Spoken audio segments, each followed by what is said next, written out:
안녕하십니까. 잘 치셨죠? 어, 우선 예년에 비해서는 문제가 조금 어려웠습니다. 이게 이제 어, 대부분의 수험생들이 이런 방식으로 공부를 안 하거든요. 그런데 이게 그 현직 교사들의 채점 능력이 없으면 문제는 이렇게 낼 수가 없습니다. 이게 초등은 이미 이런 방식으로 많이 출제가 되었거든요. 그런데 이제 초등은 사실 시험 보는 인원수가 한 4, 5천 명 정도밖에 안 되기 때문에 이걸 이제 채점 이제 초등교사들이 채점을 하는데 큰 문제가 없다는 거죠. 근데 우리는 사실 10배의 인원수로 시험을 보는 거, 우리가 한 4만 명, 5만 명 정도 시험을 보기 때문에 이 채점 방식을 이런 이제 어떤 뭐 이제 답이 정해져 있지 않고 답을 다양하게 쓴 답들을 정답으로 채점을 해주려고 하면은 채점자들의 능력이 어느 정도 확보가 되었다는 거예요. 그러니까 채점자들의 능력을 믿고 채점을 할 수 있다는 겁니다. 이거는 결국 뭐를 이야기해 주는가 하면 우리가 지금까지는 어떤 기억의 단순한 어떤 재생에 초점을 뒀다라고 이야기하면은 이제는 교사들의 어떤 생각이나 현장감을 교직에 묻는 것이거든요.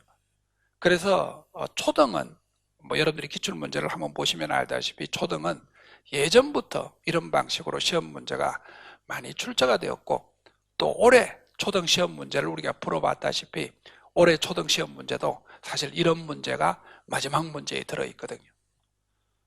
그래서 이제 뭐 학교 차원에서의 어떤 개선 방안을 묻는다든지 이런 경우는 사실 한번 생각해 보십시오. 답이 엄청나게 다양한 답들이 들어올 거거든요. 그런 경우를 이제 교사들이 일정한 어떤 채점 기준을 가지고 채점을 한다는 것은 이미 제가 볼 때는 그 교육과정 평가원이 몇 년 동안 축적되어 온 채점 교사들을 믿는다는 겁니다. 그러면 이제 앞으로의 어떤 시험의 어떤 방향은 이제 이런 문제를 여기는 지금 현재 우리가 한 두 문제 정도는 사실 이렇게 들어있거든요. 위키 문제하고 그 다음에 학교 문화의 개선 방안하고 이 두 문제는 사실은 다양한 채점이 오더라도 그것을 현직 교사들이 다 채점 능력으로서 커버할 수 있다. 이런 의도입니다. 그래서 대부분의 이 시험이 아마 임용시험을 준비하는 학생들은 아마 어렵다라고 느낄 수 있는 문제입니다. 왜? 이런 식의 연습을 사실 잘 안 해오는 학생들이 많거든요. 제가 그 1월달 여러분들이 아마 그 개강 멘트를 보고 제가 문제 풀이반 멘트를 한번 보시면 시험의 관건은 이런 문제가 시험의 관건이 될 거다. 그래서 학교 차원이나 교사 차원에서의 어떤 눈높이적인 어떤 시각이 절대적으로 필요하다라고 하는 이유가 거기에 있었고 우리가 모의고사 문제 같은 경우도 끊임없이 우리가 그 부분을 다루어 온 거거든요. 그래서 이제 뭐 어떻든 이거는 이제 다 한순간에 우리가 길러지는 문제는 아니고 꾸준하게 사실은 논술 연습을 해 나가면서 향상을 시켜야 되는 그런 능력이기 때문에 아마 상당히 많은 학생들이 수험생들이 멘붕에 빠졌을지 않을까. 예, 그래서 1차 시험은 제가 볼 때는 지금까지 나온 문제 중에는 사실은 이 문제가 어려운 문제지 않을까. 왜? 우리 수험생들이 가지고 있는 약점을 파고드는 것이거든요. 그러니까 공부를 안 해서 점수가 안 나온다는 것이 아니라 공부의 방향이 안 맞아서 점수가 안 나오는 경우들이 많을 거라는 거죠. 그 학생들이 이제 여러 가지 이제 노량진에서 펼쳐지고 있는 그 강사분들의 그 기출 문제를 들고 와서 저한테 묻는 경우들이 많거든요. 그래서 이제 저도 이제 뭐 아무래도 다른 선생님들 이제 모의고사니까 한 번씩 이렇게 보면은 실질적으로 이런 문제를 다루는 경우들은 사실 잘 없고 단순한 어떤 지식을 묻는 경우들이 많거든요. 그래서 제가 이 강의를 할 때도 제가 그 말씀을 드렸는데, 어떤 단계를 외운다든지 뭐 어떤 기본적인 이 어떤 지식을 묻는다든지 이런 문제는 나오더라도 그렇게 난이도가 크게 높지 않을 거다. 나오면 결국은 여러분들의 어떤 성적을 가르는 가장 결정적인 요인들은 아마 적용 문제, 그러니까 이 영교육 과정의 어떤 시사점을 묻는 건데, 사실 영교육 과정의 시사점이라기보다는 영교육 과정의 문제점을 묻는 것이거든요. 그러니까 이 교사가 교육 내용을 편성하는 데 있어서 영교육 과정을 고려해야 된다. 그럼 결국은 영교육 과정의 어떤 발생했을 때 문제점이 뭐냐라고 하는 것을 묻는 것과 우리가 같은 문제라는 거죠. 그러니까 이런 식으로 용어를 바꾸고 또 여러분들의 어떤 생각을 묻는, 약간이라도 뭐 이게 뭐 아주 절대적인 어떤 능력을 묻는 건 아니더라도 그런 식으로 우리 출제가 되지 않았을까 이렇게 보고, 올해도 그 출제자 수가 적었다라고 보시면 됩니다. 그러니까 6명이 다 골고루 문제를 출제해서 구성한 것은 아니고 한 2명의 교수님들이 주축이 되어 가지고 이 문제를 만들었다는 겁니다. 그래서 한번 쭉 훑어보고, 이게 사실은 뭐 여러분들이 지금 시험 끝나고 보고 싶은 심정은 아니겠지만 그래도 한번 점검을 해보고 가자 라는 거고, 특히 또 뭐 우리 수강생들은 뭐 시험을 어느 정도는 잘 치지 않았을까. 그래서 이 아마 시험을 칠 때는 내욕을 조금 했을 수도 있습니다. 구평의 강의 듣고 별로 도움이 안 되네. 이러다가 시험 끝나고 시험을 한번 피드백을 해보는 과정 속에서 이거? 이게 이런 식이었네? 라고 하는 것을 이제 점점 깨닫기 시작을 해가지고 일요일 정도 되면은 이게 구평의 강의 쪽을 열심히 들을 걸, 아마 이런 후회가 떠올랐을 수도 있습니다. 그래서 그 카페에 뭐 이제 댓글을 우리 이제 뭐 주변 사람들이 이제 검색을 해서 저한테 이제 좀 알려주는 것 보면은 토요일 저녁부터 일요일 날까지 댓글이 많이 달리더라, 뭐 이런 이야기를 하는 거 보면 내가 볼 때는 아마 이게 그런 식의 시험 문제입니다. 그래서 어떻게 보면은 이게 그 강의가 별로 적중이 안 되는 것 같이 보이지만은 실질적으로 여러분들이 한번 들여다보면은 아마 이해를 하실 수가 있지 않을까라고 하는 겁니다. 그 문두는 뭐 그렇게 큰 내용은 없었습니다. 문두는 큰 내용은 없었고, 뭐 주로 이제 2줄로 나오던 게 3줄로 나왔다. 그것도 뭐 이슈라고 보면 이슈를 할 수가 있습니다만 특별한 문제는 없는 것 같아요. 그래서 이제 이게 토의라는 것을 좀 강조하기 위해서 이제 사람들의 어떤 소통이 중요하지 않겠나라고 하는 것을 이제 이야기를 하고, 주제는 보시다시피 이제 토의식 수업의 활성화 방안이다라고 하는 주제를 담고 있습니다. 그래서 뭐 다른 내용은 별거가 없고, 이게 이제 번호가 안 붙어 있는, 그러니까 작년같이 이제 뭐 작년과 같이 뭐 이렇게 번호 1번, 2번 이렇게 안 붙어 있는 경우는 우리도 좀 연습을 조금 해봤다시피 A, B, C, D 교사라는 것이 뚜렷하게 등장을 하고 있기 때문에 여러분들이 A 교사, B 교사, C 교사, D 교사를 쓰면 좋겠다라고 하는 겁니다. 그래서 이게 문제 양식을 보시면 우리가 너무 많이 했던 방식입니다, 이게.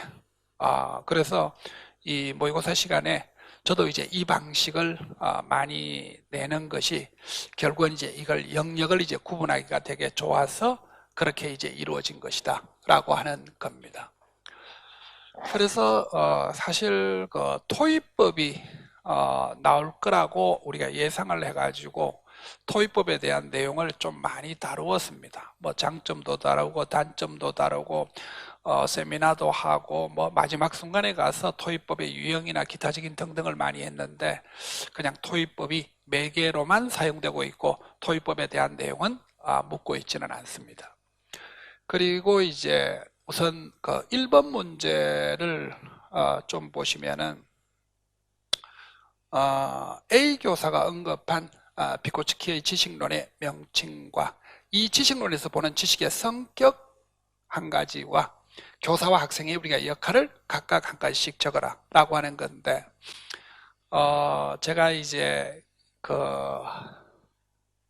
시험의 중심은 구성주의가 될 수밖에 없을 것이다 라고 하는 경우를 제가 굉장히 강조 말씀해 드렸고, 그리고 마지막 주에 이루어졌던 그 모의고사 문제를 한번 보시면은 구성주의 내용을 제가 모의고사 8번에다가 실었었고, 이게 피아제의 인지적 구성주의, 그 다음에 비코츠키의 사회적 구성주의라는 것을 두드러지게 강조를 한 부분이 있었거든요.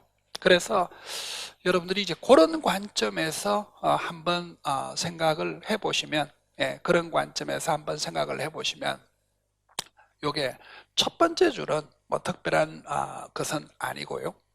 그 다음에 두 번째 줄에서부터 구성주의라는 것을 탁 드러내고 있는데, 교과서에서 주어진 지식이 진리라는 생각이나 요 부분, 지식이 개인이 혼자서 만드는 것이 아니라는 생각에서 벗어나는 것이 중요한 것이다 라고 하는 건데, 여러분들 여기서 지금 교과서에 주어진 지식이 진리라는 거 아니다, 구성주의라는 것을 이야기하는 거죠.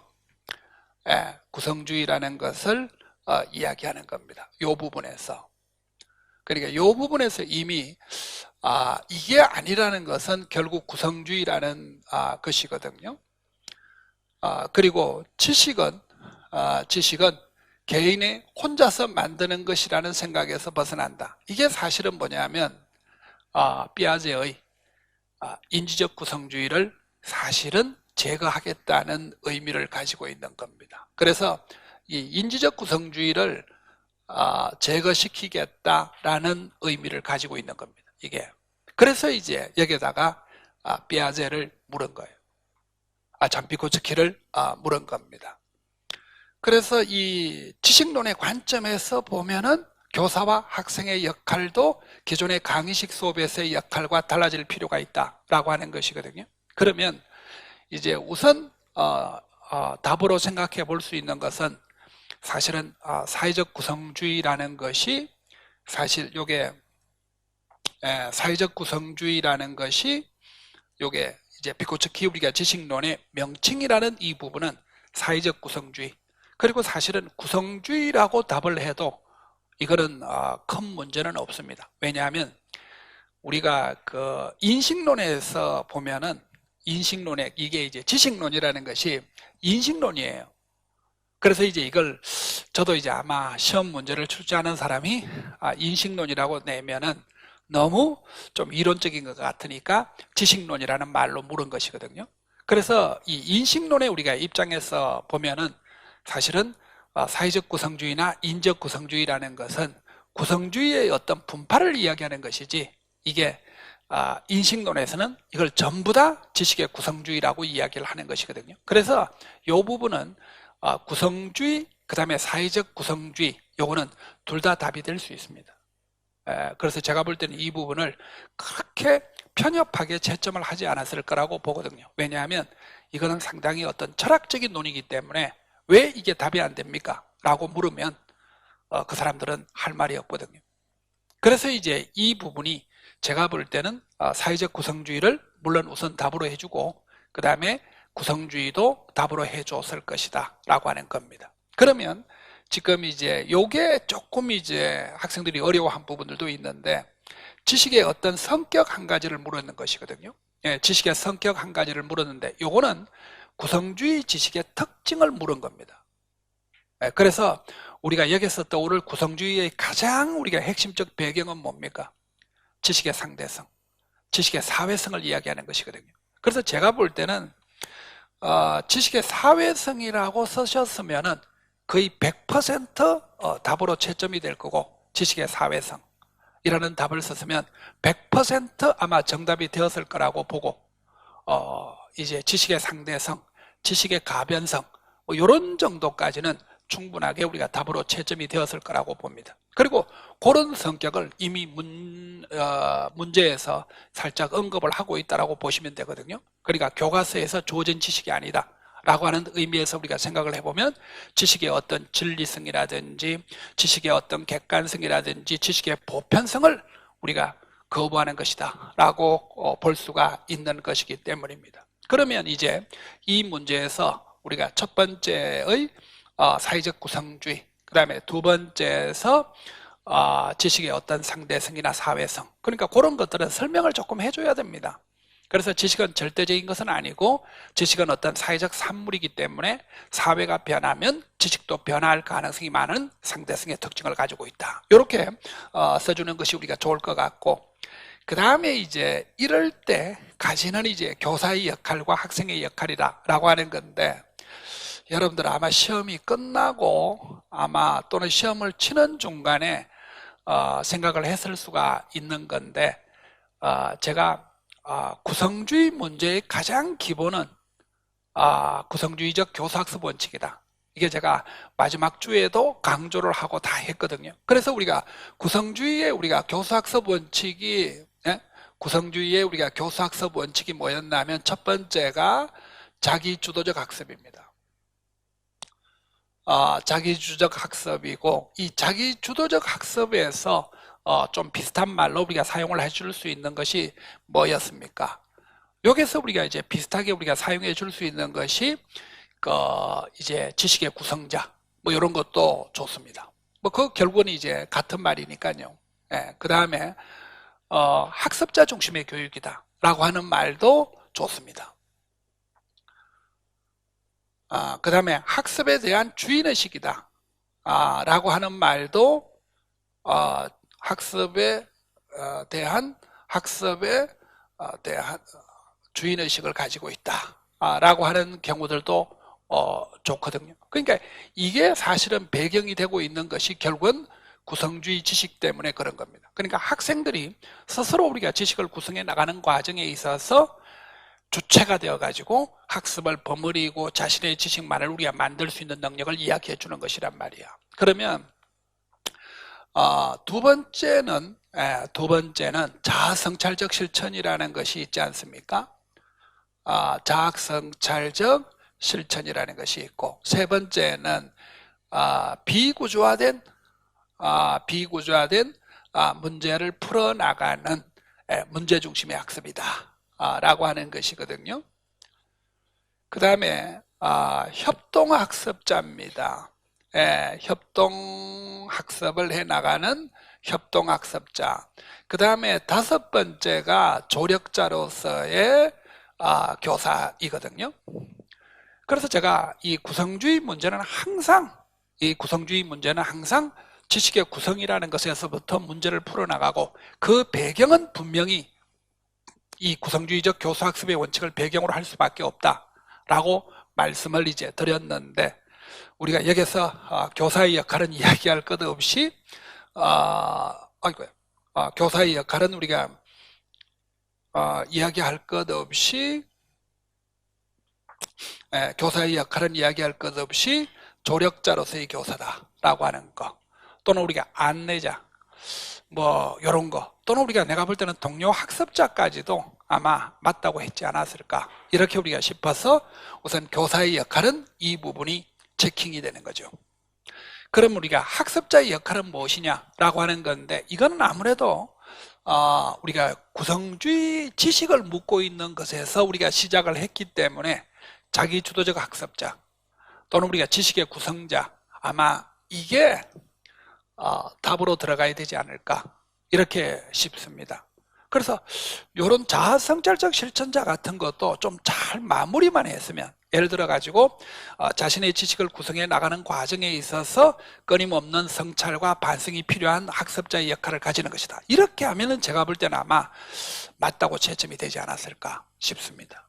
그래서 요거는 여러분들이 답을 어떻게 썼냐에 따라서 아마 좀 달라지지 않을까 이렇게 생각을 해볼 수가 있습니다. 그러면 여기서 3번, 4번은 답이 안 되느냐 라고 하는 건데 그거는 조금 이따가 제가 아마 말씀을 드리면 이게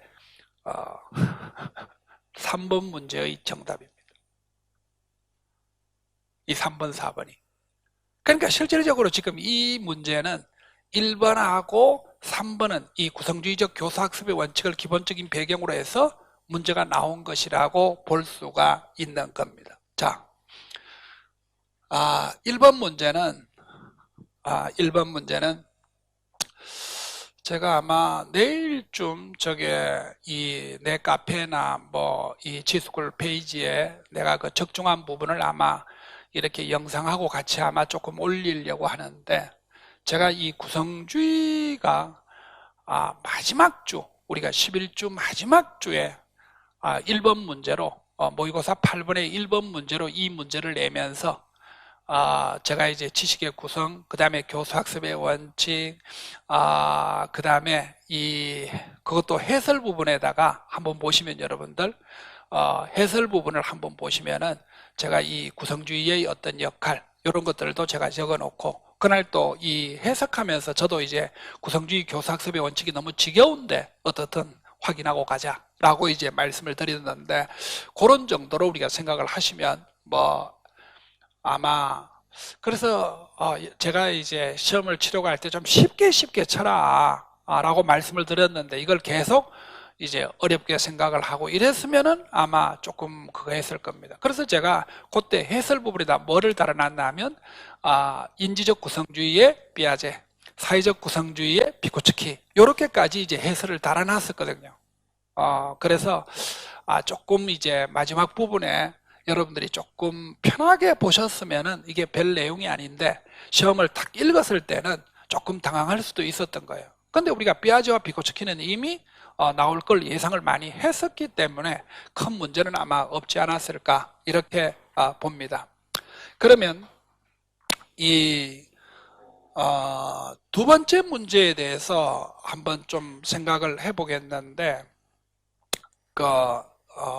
드디어 이제 우리가 예상했던 대로 영교육 과정이 출제가 되었습니다. 그래서 영교육 과정에 어떤 뭐 정의를 묻지는 않습니다만, 그래도 영교육 과정에 정의는 조금 적어주는 게 맞지 않을까 이렇게 싶습니다. 그게 아마 여기서 지금 배점이 영교육 과정의 그 배점을 보면은 요게 전체적으로는 지금 4점이거든요. 예, 4점인데 장점과 단점에 우리가 각각 한 가지씩을 하고, 그 다음에 비교사의 우리가 조직 방법의 명칭, 그 다음에 시사점 한 가지 이렇게 되니까 사실 영교육 과정의 정의는 정답으로 아마 채점은 되지는 않았을 거라고 보거든요. 채점 배분, 점수 배분이 없습니다. 어떻든 간에 이제 제가 볼 때는 영교육 과정에 대한 이야기를 조금 한 다음에 시작을 하는 것이 우리가 가장 맞지 않을까 이렇게 우리가 생각을 하고요. 그 다음에 이제 제가 영교육 과정하고 잠재적 교육 과정의 그 문제를 이야기를 할 때 모의고사에 그게 아마 11회인가 4회인가 그런데, 영교육 과정과 잠재적 교육 과정에 우리가 이야기를 할 때 이게 문제가 우리가 학교 현장에서 영교육 과정의 어떤 문제점, 영교육 과정은 우리가 장점이 없습니다. 그리고 이 잠재적 교육 과정은 장점과 단점이 우리가 버무려져 있는 상태다라고 이제 말씀을 드리는 건데, 우리가 여기에서 이 문제를 여러분들이 좀 읽어보시면 알다시피 영교육 과정을 왜 교육 내용에 우리가 선정해서 고려되어야 되느냐 이런 건데, 이거는 결국은 영교육 과정에 우리가 문제점을 최소화시킬 필요가 있다는 거죠.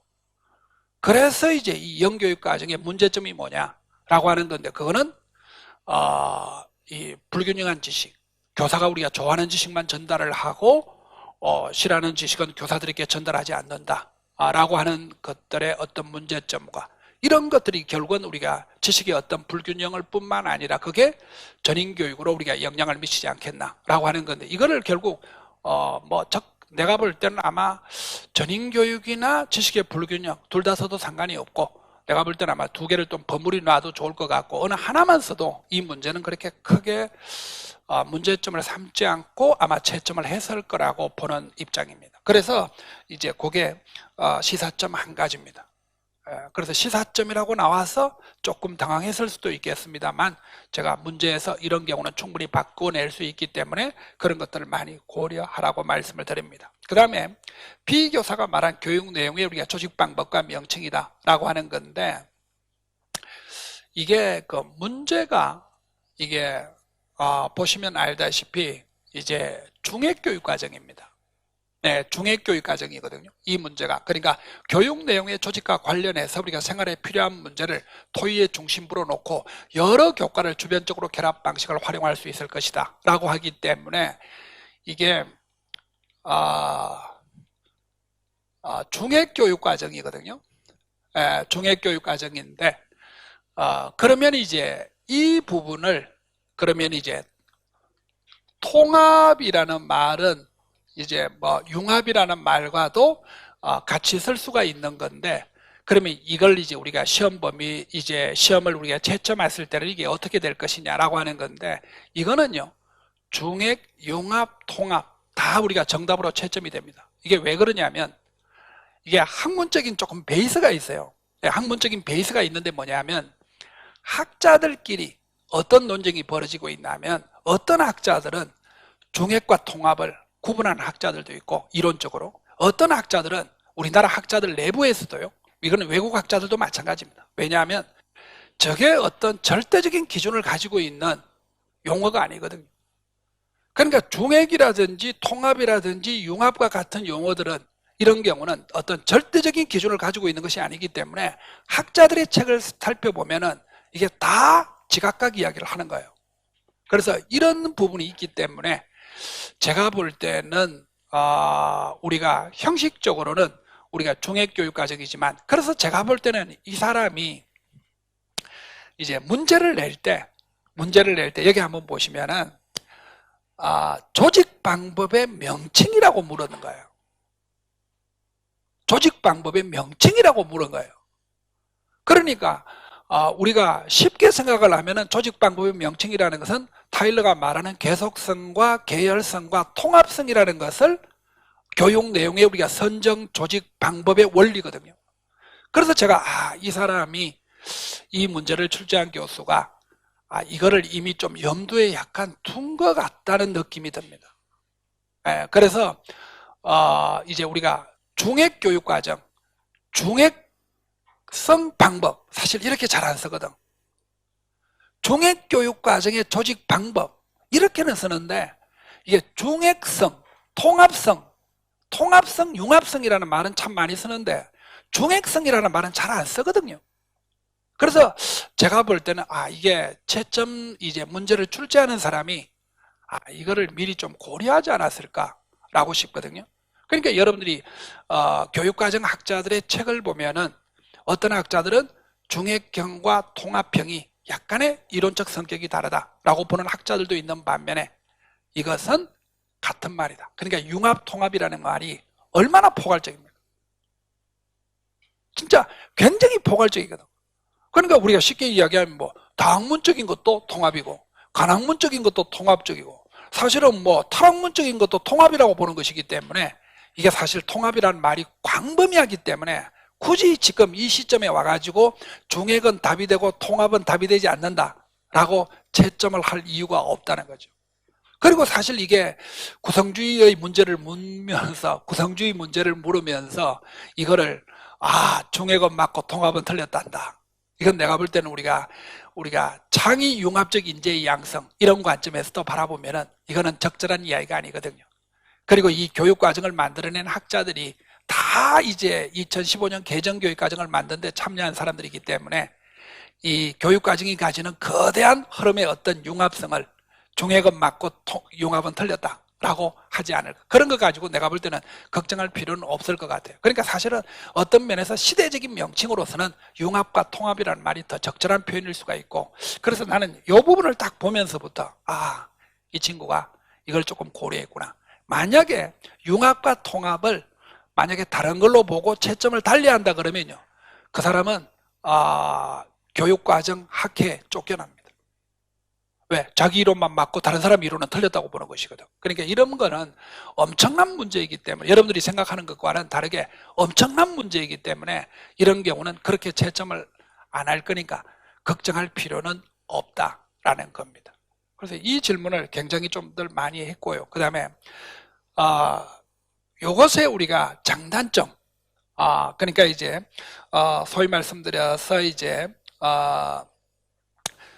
융합형과 통합형이 가지고 있는 장점과 단점이 무엇이냐라고 하는 문제인데, 요거는 우리가 연습을 조금 많이 했습니다. 그래서 이제 제가 면접 시험에도 이 문제가 잘 나온다 라고 말씀을 드리기도 한 건데, 우리가 이제 장점은 이야기할 것도 없이 융합적 사고, 통합적 사고 또는 궁극적으로 창의적 사고를 우리가 유발할 수 있는 것이 될 수 있다. 그러니까 내가 볼 때는 아마 고차원적인 능력을 향상시킨다라고 하는 요전 것까지는 내가 볼 때는 맞다고 했을 것 같습니다.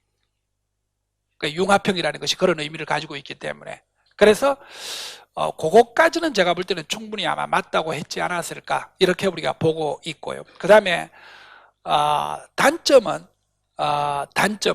제가 교사의 전문성이 부족하다는 것을 우선 들어라 라고 말씀을 드렸고, 그 다음에 자료가 부족하다, 그 다음에 학생들이라든지 학부모들의 관심이 좀 소홀하다, 뭐 이런 것들을 하라고 했기 때문에 제가 볼 때는 이 정도까지는 답이 될 거예요. 이게 이제 바로 뭡니까? 종합교육과정의 장단점인데, 종합교육과정의 장단점이 융합교육과정의 장단점이 될 수 있다 라고 하는, 그러니까 스팀 교육을 할 때도 제가 이 이야기를 계속 드렸던 것이거든요. 그러니까 요거는 요렇게 활용될 수 있다 라는 이야기를 계속 말씀을 드렸는데, 이 부분이 그대로 출제가 되었다라고 보는 거죠. 그러니까 이 출제진들은 내 모의고사를 못 봅니다. 왜냐하면 내가 모의고사는 9월 지나면 모의고사를 팔지 않기 때문에 팔지 않습니다. 저는 9월달로 마감을 시킵니다. 9월달로 마감을 시키기 때문에 출제진들은 내 모의고사를 볼 수가 없어요. 그래서 저는 이제 이게 제가 상당히 강조한 부분인데, 영교육과정하고 그 다음에 이 종합교육과정이 가지는 장단점이, 우리가 스팀 교육이 지금 한지가 안 되고 교육과정 융합식 수업을 우리가 한지가 얼마 안 되기 때문에 이게 장단점 파악하기가 힘들다. 그래서 종합교육과정의 장단점을 스팀 교육의 장단점으로 보면 틀림없다라고 말씀을 드린 부분인데, 그 부분이 그대로 출제가 되었다라고 보시면 됩니다. 그 다음에 세 번째 문제는 여러분들 왜 이 독해력 문제를 놓쳤다라고 보는 분들이 왜 이렇게 많은지, 사실은 이게 여기 보시면 알다시피 정착 수업을 묻는 게 아니잖아요. 정착 수업이 어떻게 이루어진다는 것을 묻는 게 아닌 거죠. 그러니까 정착 수업을 묻는 것이 아니고, 문제에 보시면은 정착 수업을 설계할 때, 정착 수업을 설계할 때 활용할 수 있는 원리를 쓰라는 것이거든요. 그러니까 사실은 제가 이 구성주의 문제가 나오면 교사학습 원칙 두드려 집어넣고, 모르는 문제가 있으면 어떡하라고? 잘라서 문제 그냥 그대로 쓰라니까. 그래서 내가 참 내 말만 들으면 이 문제는 완벽하게 맞출 수 있는데, 여러분들 봐세요. 이 출제자가 얼마나 영리한지를. 여러분들은 지금 포인트를 어디다 둡니까? 여기다 두잖아. 여기다 두잖아. 근데 이미 두 가지를 쓰라고 했잖아요. 원리 두 가지. 보세요. 수업 방법, 학습 도구. 이미 두 가지가 이 종류다 라고 하는 것을 힌트를 했죠. 수업 방법이죠.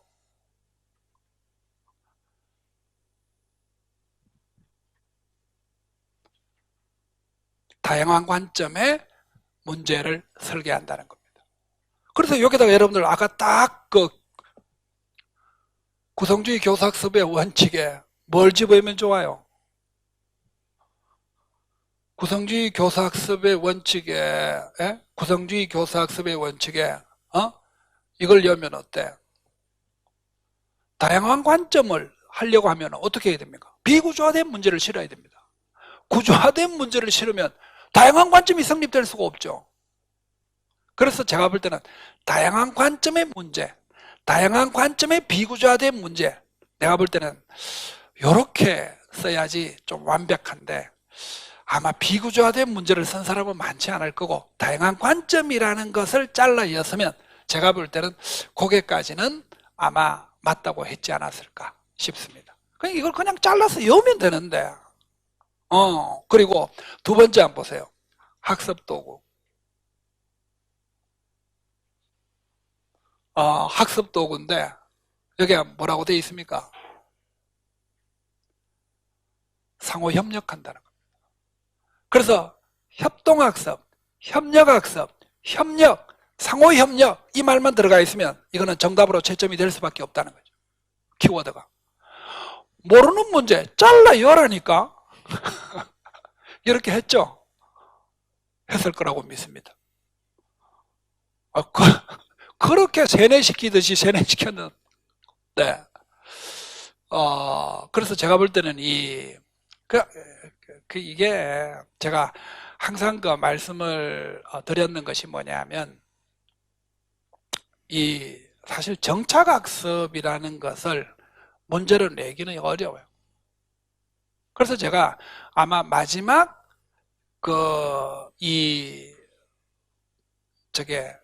보충 강의를, 이론 보충 강의를 할 때 제가 구성주의 교사학습 모형이라는 것을 설명을 하면서 이 말을 했었는데, 어떻든 뭐 지나간 이야기고 못 잘라 연 사람은 지금이라도 시험지 잘라 여버렸어요. 그래서 이게 유일하게 독해력 문제였습니다. 당연히 독해력 문제가 한 문제 정도는 들어간다니까. 그리고 좀 생각하지 못했던 문제가 뭡니까? 위키피디아. 이분들이 왜 이럴까? 라고 하는 건데, 이거는 아마 여러분들이 내가 볼 때는 둘 중에 하나 정도는 아마 맞추지 않았을까 이렇게 보고, 또 여러분들이 이제 질문하는 것들을 제가 많이 들어보니까 한 개 정도는 맞았을 가능성이 아주 많던데, 이게 요즘에 제일 이슈가 되는 게 뭐예요? 거짓 정보입니다. 사회적으로. 그래서 우리가 요즘에 이슈가 되는 것을 여기 사실은 담은 거예요. 그래서 요즘에 가장 이슈가 되는 게 가짜뉴스, 가짜 정보거든. 그래서 우리가 이 위키피디아 같은 경우는 학습자들이 만들어내는 것이기 때문에 이게 미국에서도 되게 많이 이게 문제가 됩니다. 그래서 심지어는 여러분들 이 AI 프로그램에다가 거짓 정보를 계속 제시해주면은 AI가 거짓 정보를 참 정보인 줄 알고, 다른 사람이 그걸 물으면, 그러니까 뭐 예를 들어서 이제 김건모가 결혼을 한다 라고 하는 건데, AI에다가 김건모 이혼해서 계속 집어넣으면 김건모 결혼해서가 아니고 김건모 이혼해서 라고 AI가 답을 한다는 거죠. 이런 게 이제 문제가 되고 있는 건데, 우리가 지금 이게 전 세계적으로 사실은 이 문제에 대해서 굉장히 고민을 많이 합니다. 그래서 여러분들 지금 LA에서 이제 이 컨퍼런스가 열리는데, 그 LA에서 미국의 전 대통령 오바마가 참석을 해가지고 한 이야기가 굉장히 저도 이게 눈에 띄더라고. 뭐냐면, 이게 지금 이 AI와 같은 이런 이 인공지능이 발달할수록 뉴스가 양극단으로 쏠린다는 거예요. 그래서 정보가 많으면 사회가 평등해질 것 같은데, 정보가 많아지니까 사람들이 더 극단으로 치달려가지고 사회가 양극단의 어떤 대립적 구도로 되고 있다. 이 문제를 극복하지 않으면 세계 평화는 어려울 수 있지 않겠나. 이게 며칠 전에 오바마 대통령이 한 이야기예요. 그래서 제가 볼 때는 이 문제를 우선 첫 번째로 아마 약간 시사적인 문제를 우리가 실었다라고 볼 수 있는 건데, 사실 이거는 우리가 학교에서 우리가 교사들이 많이 겪을 수도 있는 이야기거든요. 그리고 저는 이제 두 번째로 우리가 든 것이 뭐냐면, 중심 지식과 주변 지식에 혼란을 일으킬 가능성이 있다는 거죠.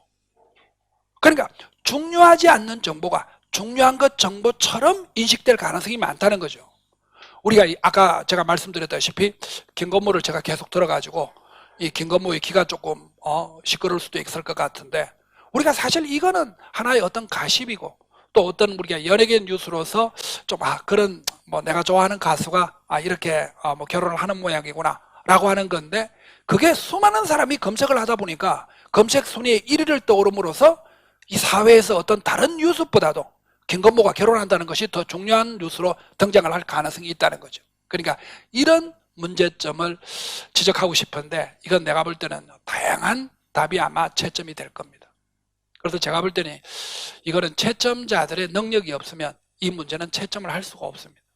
그래서 제 생각 같아서는 여러분들이 좀 썼던 웬만한 답들은 채점이 되지 않을까. 왜냐하면 올해는 분명히 교육학 점수가 너무 낮아서 웬만하면 맞다고 할 가능성이 많다. 그래서 제가 이 문제를 풀 때도 제가 뭐라고 말씀드렸냐면은 제 채점을 위해서라도 무조건 답을 써야 된다 라고 말씀을 드렸는데, 이런 것들이 이제 예비 채점을 해보니까 이게 뭐 과락이 너무 많다, 그리고 웬만큼 쓴 사람은 맞다고 해줘라 라고 할 가능성이 있는 문제 중에 하나입니다. 그래서 이거는 사실은 뭐 강사가 어떻게 대처해야 될 문제는 아닌 것 같은데, 어떻든 그런 문제가 3번 문제였습니다. 그리고 그래서 이제 위키에 대한 이야기까지 이제 말씀을 드리고, 4번은 이제 스타인호프와 오웬스의 학교 문화 유형에 따를 때라고 하는 건데, 제가 이 고민은 이미 강의 중에 제가 말씀을 드렸거든요. 분명히 조직 문화나 조직 풍토가 나올 것 같은데 이 종류가 너무 많다. 종류가 너무 많아가지고 이 부분에 대해서 저도 굉장히 고민을 진짜 많이 한 거고, 이게 내가 마지막 주 문제 낼 때까지 사실 행정책을 제가 못 덮었어요. 이 문제를 낼까 말까 하는데, 이게 사실은 스타인호프 문제만 있는 것이 아니고 여러 학자들의 문화와 그런데 이게 사실 문화들이 비슷비슷하면 상관없는데 사실은 상당히 다른 관점에서 많이 실어놨기 때문에 이게 6, 7개를 마지막 우리가 모의고사를 푸는 과정에 이거를 던져가지고 과연 소화가 되겠나 라고 하는 그때 고민이 있어서 제가 이 고민을 말씀드렸는데, 그 고민을 여지없이 찔러서 문제를 낸 겁니다.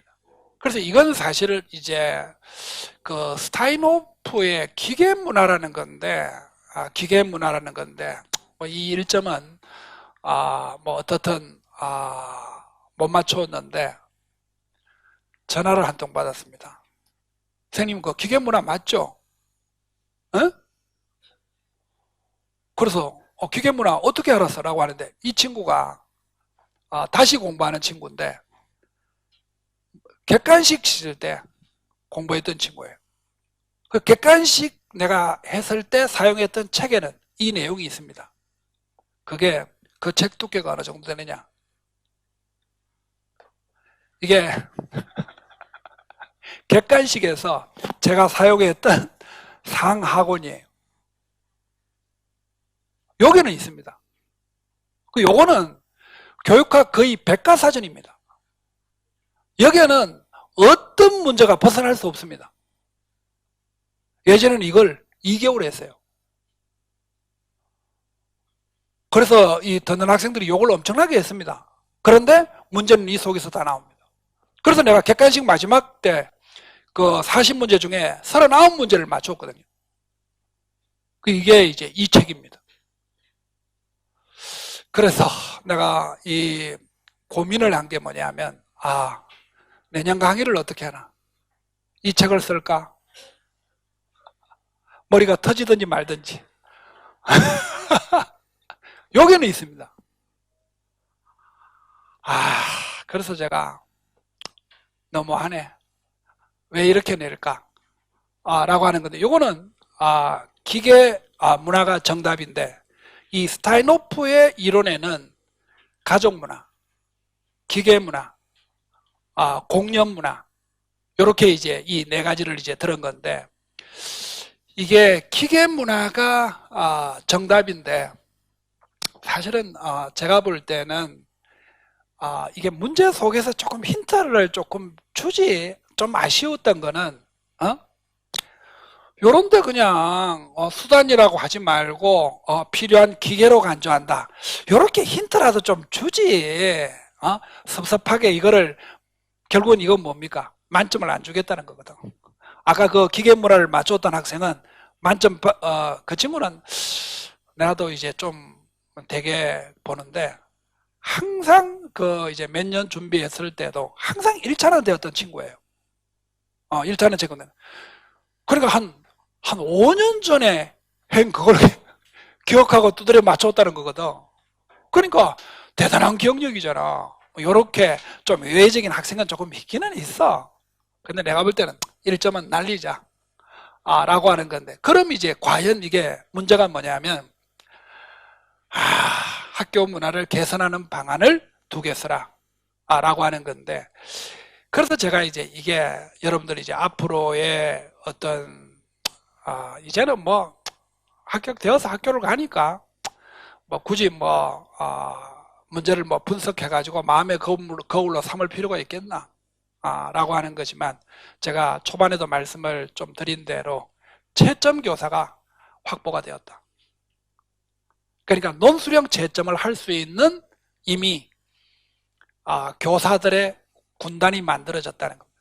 그래서 여러분들 아마 전공 문제 한번 생각을 해보시죠. 내 생각에는 전공 문제도 앞으로 약간씩 이런 경향을 가질 거라는 거예요. 왜? 이미 전공 교사들도 이 문제를 채점할 수 있는 이미 준비가 갖추어졌다는 겁니다. 그래서 이제는 제가 볼 때는 이론 공부는 기본적으로 하는 거지만, 내가 볼 때는 끊임없이 이런 식의 어떤 문제를 다루어내지 않으면, 내가 볼 때는 우리가 제일 안 되는 게 뭡니까? 지식과 이해까지는 좀 되는데 적용이 안 되거든.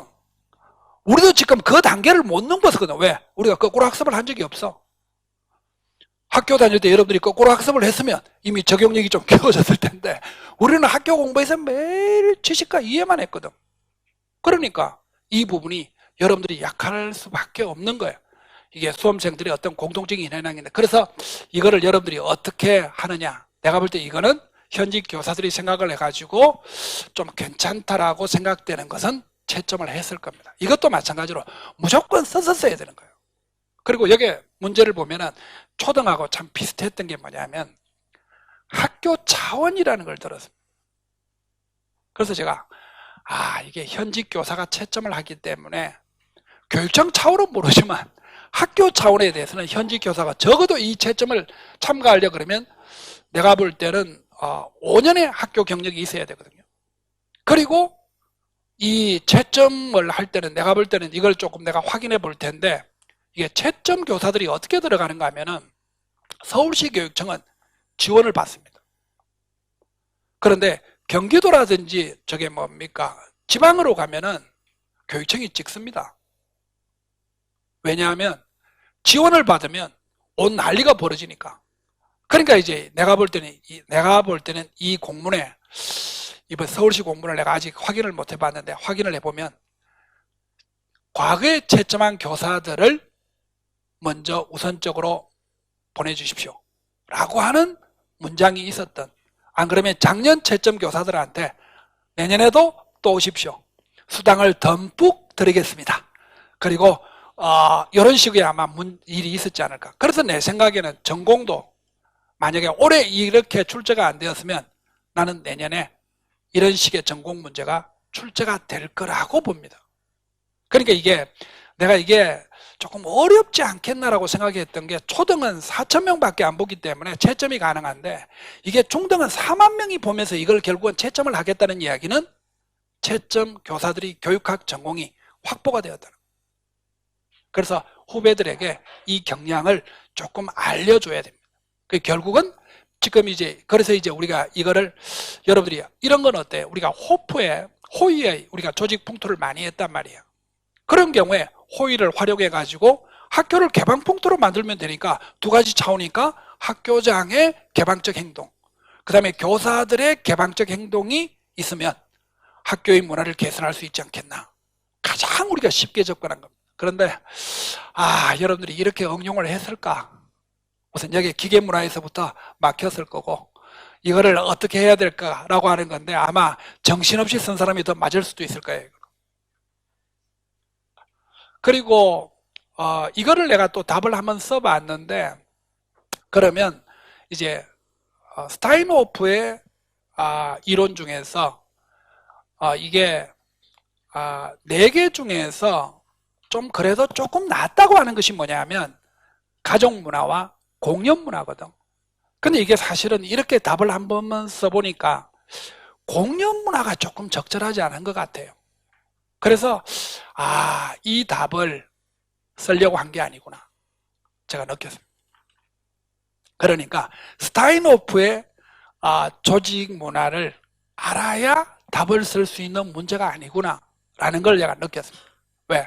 공연문화라는 것은 뭐냐면 학교장이 지휘자가 됩니다. 마이스터가 되어가지고 이 구성원들의 어떤 적절한 조화와 화합을 추구해 나가는 것을 이야기하는데 이게 과연 이런 그 문제에 우리가 요즘으로 우리가 추구하는 그런 것이 그래서 이제 제 생각에는 민주적이다, 평등하다, 개방적 문화다 이게 들어가 있으면 채점이 되었을 것 같아요. 민주, 평등, 개방. 내가 정확하게 이 답안지를 내가 정답지를 확인 안 해봐서 모르겠지만 이 말을 기준으로 해서 채점을 하지 않았을까? 어떻든 이 사람들도 키워드가 있어야 되거든. 그러니까 지금 4번 문제를 보면은 학교 문화에서 토의식 수업을 활성화하는 방안. 결국은 이건 우리가 수평적일 때 가장 좋은 거거든. 그래서 수평적, 민주적, 개방적 이 3가지 키워드를 주로 채점하지 않았을까 싶은 생각이 있습니다. 그래서 제가 답을 제 답지를 보시면 이렇게 3개를 놓아서 했는데 내 느낌에는 이걸 이제 답을 저도 이제 작성을 해보면 내 느낌에는 이게 채점 기준이 뭐였을까? 분명히 출제한 사람이 교사들에게 어떤 키워드를 던져줬을 텐데 키워드 없이 채점하기는 힘들었을 거란 말이에요. 그래서 내 생각에는 아마 보편적인 이 3가지 단어에 대해서 채점을 하지 않았을까라고 싶습니다. 그래서 이런 것도 답을 그냥 써놓으면 교사들이 워낙 이제 점수가 안 좋기 때문에 그냥 이런 정도 맞다 해주지 뭐 라고 이게 인정 점수를 줄 가능성이 많았는데 그렇죠. 그래서 이게 이제 전체적으로 제가 좀 말씀을 좀 드린 쪽입니다. 그래서 문제가 근데 이제 참 다행스러운 거는 좀 어려운 문제들이 뒤쪽에 있었다는 겁니다. 이게 앞쪽으로 가놨으면 개판 쳤을 텐데 그래서 이 피코츠키가 말하는 이 부분에서부터 시작을 했기 때문에 그래서 제가 사회적 구성주의 마지막 주에도 정리를 했었고 그 다음에 영교육 과정과 그 다음에 융합 교육이 가지고 있는 장단점 그 다음에 요 정착학습은 결국은 여러분들 요게 아까도 제가 좀 말씀을 드린 겁니다만은 요 구성주의 교사학습 원칙에 결국은 비구조화된 문제 그 다음에 협동학습 이 부분이 우리가 들어가 있기 때문에 실제적으로 교사학습의 원칙을 1번하고 3번으로 깔아가지고 배경으로 문제를 만들어낸 것이다 라고 하는 것을 좀 알 수가 있었던 문제입니다. 그리고 이거를 이제 한번 이제 기출되어 버려 가지고 어떻든 이제 이 구성주의와 교사학습 원칙의 어떤 기본적인 문제 그리고 이게 사실은 철학이거든요. 뭐 이거는 사실 철학자가 교육 철학 전공하시는 분이 아니라도 사실은 교수 방법론 전공하시는 분들도 사실 이 정도는 낼 수 있는 문제거든요. 그래서 어떻든 영역은 철학입니다만 이 교수 방법론 전공자가 낸 것 같고요. 그 다음에 이 부분도 교수 방법론 전공자가 낸 것 같습니다. 교수 방법론 전공자가 낸 것 같은데, 그래서 이제 제가 볼 때는 이 지금 내용이요. 정착 수업에 아주 정확한 이야기를 합니다. 그래서 이거는 교수 방법론 전공자가 아니고는 이 정착 학습에 이거 여러분들 생각에는 이제 뭐 한 줄 정도밖에 안 나왔기 때문에 뭐 별 내용 아니구나 라고 싶지만 실질적으로 정착 수업이 가지고 있는 아주 정확한 내용이에요. 그래서 그걸 답으로 물었다는 것은 이거는 일반적인 어떤 전공자들이 하기는 힘들고 교수 방법론이나 교육공학 전공자들이 아니면 출제하기가 힘든 문제였다라고 볼 수 있고요. 그리고 요 비시교사 같은 경우는 제 생각에는 요거를 이제 한 사람이 좀 내지 않았을까라고 싶은 생각이 조금 있는데, 교육행정을 뭐 요 정도는 뭐 그렇게 크게 문제가 될 만한 것은 아니라고 보거든요. 그래서 제 생각에는 올해는 출제자가 뭐 들어가기는 뭐 6명이 들어가고, 뭐 이게 이제 저도 이제 이 교수들이 들어가면은 학교에 있는 이제 재학생들이 저한테 문자를 막 보내줍니다. 우리 어떤 교수가 들어가세요, 뭐 어떤 교수가 들어가세요 문자 보내고, 심지어는 학교에서 특강한 내용까지 보내줍니다. 우리 교수님이 와서 이런 거 나온다고 하던데요 라고 하는 건데 별 내용 없어요. 내가 늘 강의하는 내용이에요. 그런 건데, 그래서 뭐 이거는 내 생각에는 아마 좀 그러지 않았을까. 그래서 이게 초등 문제도 보면은 초등 문제 한 사람이 내거든요. 이번에 초등 문제가 사범대 교수님이 들어갔습니다. 한 분이. 이게 왜 그러냐면 여러 교수님들이 들어가다 보니까 끝나고 난 다음에 말이 많아지거든. 그래서 출제진을 조금 줄이자 라고 하는 것이 요즘의 교육과정평가원의 경우입니다. 그래서 어떻든 이제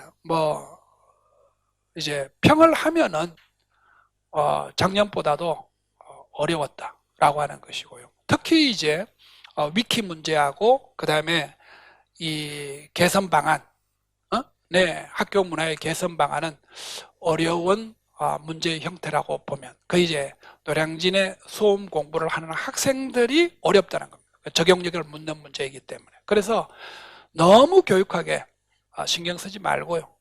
점수가 내가 볼 때는 뭐 예를 들어서 교육학하고 관계없는 전공들이 있지 않습니까? 뭐 저 기술이라든지 뭐 이런 쪽은 내가 볼 때는 아마 과락자가 엄청나게 나올 겁니다. 그래서 이런 부분들은 아마 인정 점수를 좀 줘가지고 어떻든 조금 끌어올리려고 하지 않을까라고 싶은 생각이 들 정도로 아마. 그리고 사실 이게 1번 문제는 우리가 공부를 하면은 이게 사실 별로 어려운 문제는 아니지만 아무래도 이제 이 철학 쪽을 안 보는 이 경우들이 많이 있어가지고 이 문제를 처음 접했을 때 멘붕이 조금 온 사람들은 점수가 떨어질 가능성이 좀 있거든요. 그래서 마지막 순간까지 우리가 이런 내용을 한번 점토를 해보면 점수가 그렇게 높지는 않을 거다. 그래서 여러분들이 이게 이제 컷에 옹기종기 모여 있을 수가 많을 거다. 그래서 2차 시험에 좀 더 전력 투구를 해 나가시면 효과적이지 않을까. 시험 쳐놓고 잠을 못 주무셨죠? 시험 끝나면 다 편안할 것 같으시죠? 근데 왜 소화는 안 되고 문제는 계속 다 떠오르고 쉼 없이 문제 계속 점검하셨죠? 찢어버리세요. 쓰레기통에 다 집어넣고, 안 그러면 저 시골에 있는 사람분한테 보내놓으세요. 우편으로 보내놓고 덜 쳐보지 마세요. 왜? 여러분들이 이 준비해 나가는 한 40일 동안 계속 그게 눈에 떠오릅니다. 또 보고 뭔가 뭐 봐도 답안지는 안 달라지는데 계속 보고 싶어 해서 아마 이게 떠오를 텐데, 답안지를 금고속에 잠그든지 누구한테 보내놓든지 해서 1차를 잊고 2차 준비를 하는 것이 맞지 않을까 이렇게 싶습니다. 어떻든 1년 동안 수고들 대단히 많이 했습니다. 수고하셨습니다.